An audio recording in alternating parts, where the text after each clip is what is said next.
कई सारे मामलों में, खास करके टीयर 2, टीयर 3 अर्थात 12 लाख से ज्यादा आबादी वाले जो हमारे महानगर हैं, एमएसएमई अर्थात मध्यम श्रेणी के उद्योगों को बढ़ावा देना, उन महानगरों पे, और फिर बाकी 10-12 लाख से कम वाली आबादी के टीयर 3 जैसे शहरों के अंदर रोजगार, तकनीकी को बढ़ावा देना, रोजगार के अवसर केवल इंडस्ट्री में नहीं तो खेती किसानी से लगा करके पशुपालन, मत्स्य पालन,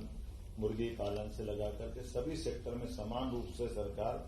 अनौपचारिक क्षेत्र में रोजगार के अवसर, कई ऐसे क्षेत्र हैं जहां पर दूसरे प्रकार से लघु, कुटीर, मध्यम ऐसे कई क्षेत्रों में और अलग अलग प्रकार के रोजगार के अवसर हो। किसानी से हमारे अपने किसानों की आय बढ़े ही बढ़े, लेकिन इसके साथ साथ वो दूध उत्पादन में भी या दूध उत्पादन के साथ साथ बाकी इससे जुड़े हुए दूसरे व्यवसाय, उनके साथ उनकी आमदनी बढ़े,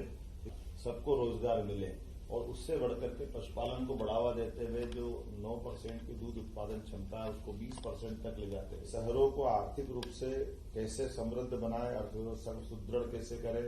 इस कल्पना पे भी बात करने के साथ जो शहर के आसपास के बढ़ने वाले विकास, इस पे भी निर्णय करने के लिए हमने काफी हद तक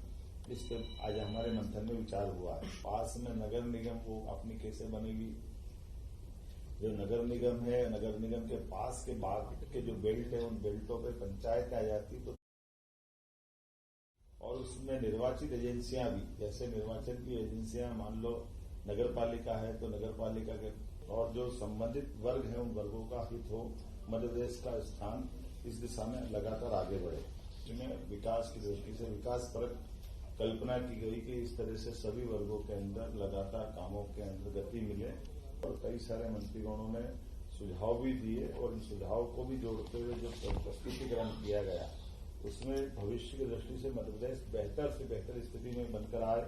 और आर्थिक व्यवस्था में भी ये अग्रगण्य अपने इकोनॉमी को धारण करे। इस बात का संतोष है कि दिन भर आज काफी अच्छे से मंथन हुआ। हमने यद्यपि ये एक तरह से मंथन नाम पे बैठक के आधार पर पहली बार हमने बैठक की है और हमें काफी अच्छे से प्लान भी हुआ है, बात भी हुई है। जैसा कि आपको जानकारी है, सरकार के गठन के साथ ही एक प्लान किया गया था कि हमारे बजट को हम डबल स्थिति में ले जाएंगे।